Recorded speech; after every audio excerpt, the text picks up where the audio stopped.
No mires atrás con ira ni hacia adelante con miedo, sino alrededor con atención. Soy Edwin Freddy Rentería Gutiérrez, alumno de la Escuela Profesional de Ingeniería Civil, y les traigo en esta oportunidad la disertación del capítulo 4 concerniente al mantenimiento de taludes.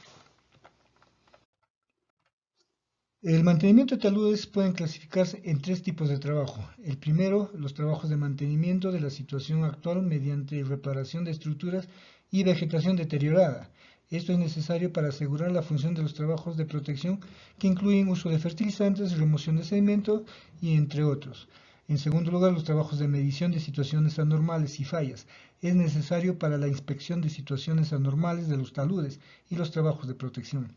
Y en tercer trabajo es de medidas de protección para prevenir los peligros. Incluye la construcción de estructuras para prevenir las fallas de los taludes con potencial de falla, ejecución de cortes de talud y remoción de tierra.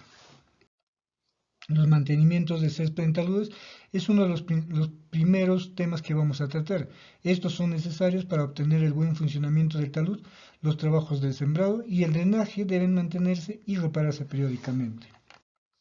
Estos se dividen en dos: aquellos que son realizados hasta la terminación de la cobertura total después del sembrado y aquellos hasta la estabilización del sembrado. Para esto veremos un cuadro el cual nos va a explicar el mantenimiento y los tipos que existen. El primero, que es el método usado con semillas extranjeras, y el método usado con semillas japonesas, cada uno de ellos con sus respectivas características.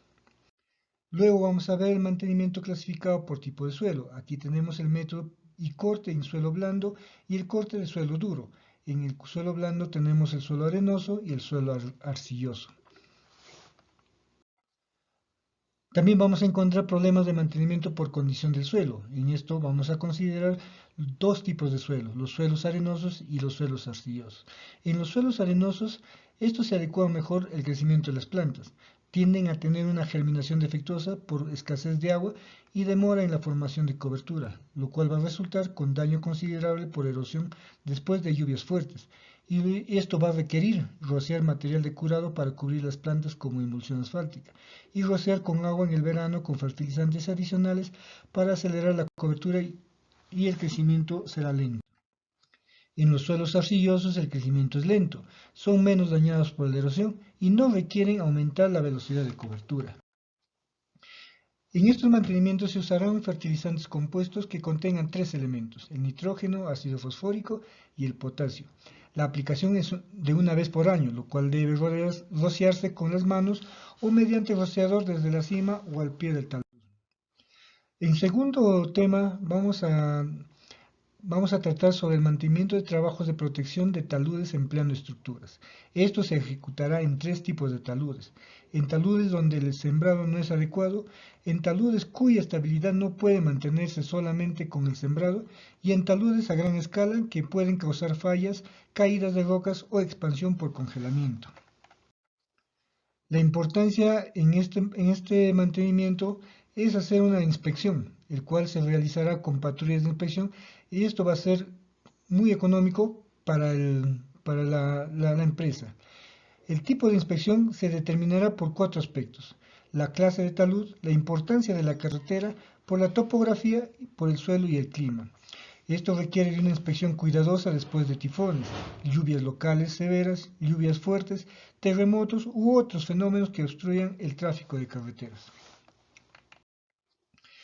Hay puntos de inspección requeridos en el mantenimiento diario, los cuales son 9. Primero, el emboquillado de roca o bloque, el revestimiento de concreto, el armazón de bloques de concreto, el armazón de concreto vaciado en sitio, el rociado de mortero concreto, trabajos de cestería, trabajos de gaviones, mallas de prevención de caída de rocas y las vallas de prevención de caída de rocas. En tercer lugar, o en tercer aspecto, veremos lo que son las medidas de emergencia para taludes. La etapa de revisión de las medidas es necesario para verificar si el tráfico ordinario será restringido o no. Si se necesita restringir, se revisarán medidas de control de tráfico. En esto tendremos en cuenta los métodos, los desvíos y las medidas de seguridad, para la cual tenemos que planear medidas de emergencia. Y esto se planea con la condición de prevención de desastres secundarios, con un método de seguridad y para examinar la posibilidad de problemas en trabajos de rehabilitación. Estas medidas de emergencia para taludes se aplican en tres aspectos: para taludes sembrados, para trabajos de protección de taludes en plano de estructuras y contra deslizamientos. Para los taludes sembrados serán en dos, en los taludes de corte y en los taludes de relleno. Como se ve en la figura 4.1, un ejemplo de rehabilitación después de una grieta y falla. Y en los taludes de relleno, aquí tenemos dos ejemplos, un ejemplo de rehabilitación de fallas de talud debido a agua superficial de la carretera y un ejemplo de rehabilitación de emergencia por medio de gaviones y sacos de arena apilados. Para los trabajos de protección de taludes, empleando las estructuras, se realizará de cuatro formas: en mortero y concreto, con albañilería de bloques, con armazones y se emplearán medidas de emergencia para taludes no tratados. En primer lugar, el mortero y concreto. Es un rociado previamente, se descascara parcialmente o se separa del talud debido al intemperismo del concreto o mortero rociado. Se debe emplear malla de prevención de caída de rocas. Si el terreno está meteorizado o si ha perdido la estabilidad del terreno y la presión de la tierra, debe ser necesario el revestimiento de concreto o armazón de concreto. Tenemos un ejemplo en la figura de la medida de emergencia mediante mallas de protección de caída de rocas de tipo bolsillo. En lo que refiere a la albañilería de bloques, las condiciones anormales que ocurren son grietas o alabeos que resultan del asentamiento de la cimentación por la presión de la tierra alta. Para esto se emplean una combinación de armazón y anclaje o armazón en concreto vaciado in situ. Y aquí tenemos una imagen con un ejemplo de rehabilitación mediante armazones de concreto vaciado in situ. En tercer lugar, el armazón. Se expresan en forma de flotación y caídas de cantos colocados en el armazón. En este caso se colocan concreto después de disponer del agua del manantial.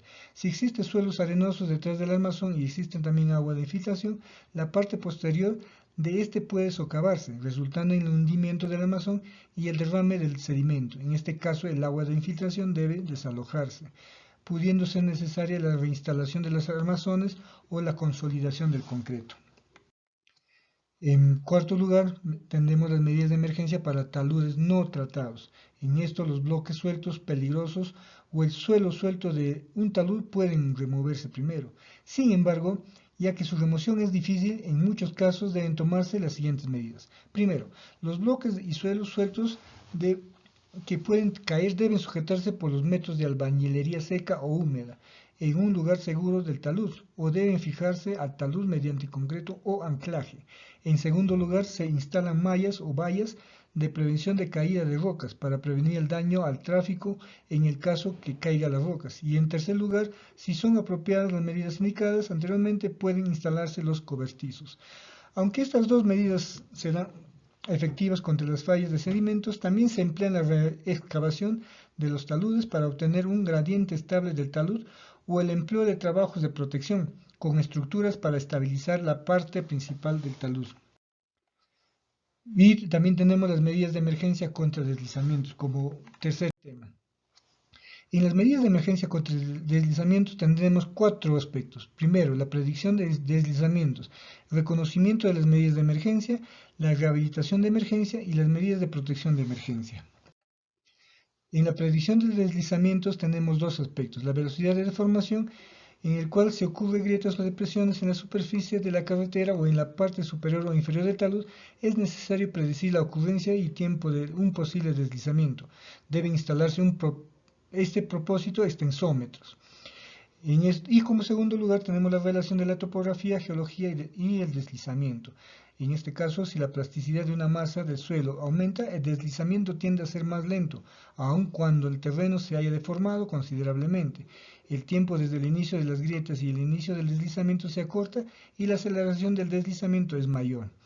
En relación a la topografía, los deslizamientos ocurren fácilmente si la parte inferior del deslizamiento está expuesto en el talud y si ha ocurrido la falla de acantilados o similares en áreas vecinas. Luego tenemos el reconocimiento de las medidas de emergencia. Aquí debemos determinar la historia del deslizamiento del talud y la distribución y características de los deslizamientos en áreas vecinas.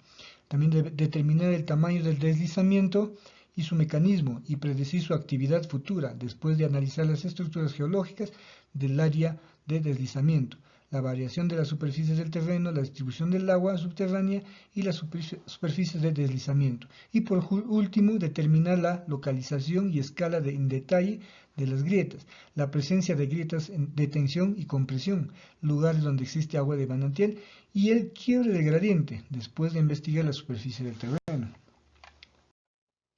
Por otro punto, veremos la rehabilitación de emergencia. En este caso, las carreteras deben desviarse fuera del área de deslizamiento. Deben realizarse la rehabilitación de emergencia. En este caso, debe prevenirse la generación de nuevos deslizamientos por la ruta de desvío.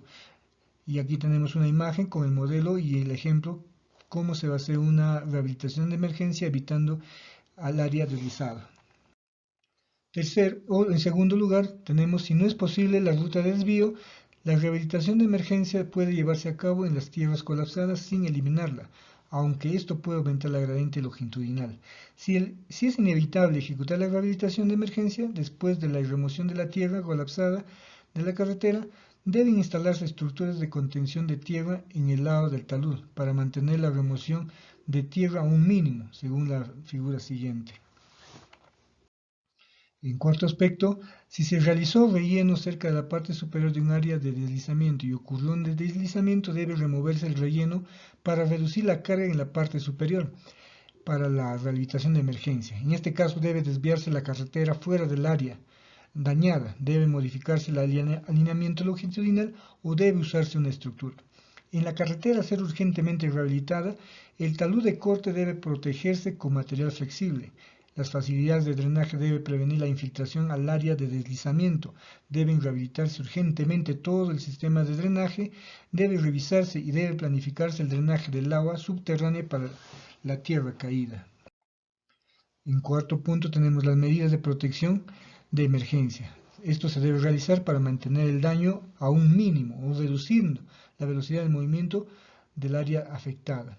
Los métodos de trabajo son simples y que se pueden realizar fácilmente con un costo bajo, no económicamente.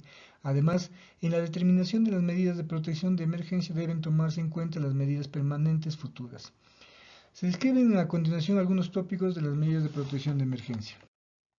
Tenemos lo que son los drenajes de agua superficial, los drenajes de agua subterránea, como inicialmente lo podemos verificar. Luego tenemos los trabajos de retención de tierra. Esto nos da a conocer si la parte inferior del área de deslizamiento puede colocarse o si una falla puede aumentar de tamaño. Deben ejecutarse trabajos de retención de tierra. En la remoción de tierra, en muchos casos, es muy efectivo cortar horizontalmente por varios metros la masa del suelo, como se muestra en la figura 4.7, en la cual nos da las medidas de emergencia. Pero hay que tener cuidado porque en la parte superior de corte puede ser inestable, o si la parte superior se localiza en la parte inferior de un área de deslizamiento. Bueno, eso es todo lo que concierne al tema del capítulo 4, mantenimiento de taludes, agradeciendo por su atención, espero que haya sido de mucha ayuda para nuestra formación futura.